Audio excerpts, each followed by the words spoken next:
Pour répondre au véritable enjeu de santé publique qu'est la prise en charge des maladies chroniques, il est nécessaire aujourd'hui que les positionnements des acteurs changent. Pour le médecin, il s'agit de transférer des compétences. Pour le patient, il s'agit d'être acteur de sa santé. Et pour les institutions, être facilitateur de ce changement. Comment communiquer auprès des patients, de leur entourage, sur un concept médical, l'éducation thérapeutique, qui, ma foi, est très peu connu? Comment motiver le patient à devenir acteur de sa santé? Comment embarquer les professionnels de santé dans cette campagne de communication? Telles étaient nos principales problématiques.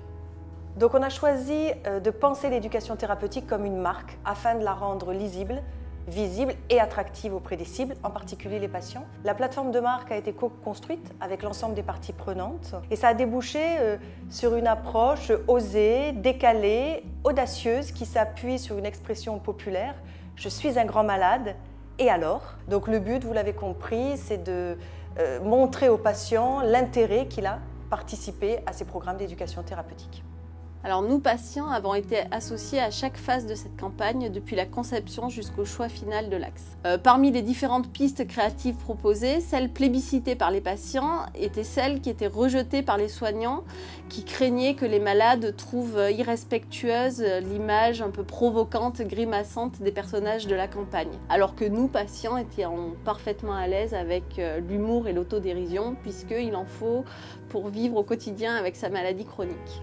Et ce travail a été passionnant et passionné. Nous avons la conviction d'avoir été mieux compris, mieux pris en compte. Et ça, c'est essentiel puisque cette campagne de communication s'adresse à nous. C'est ça aussi, être acteur de santé.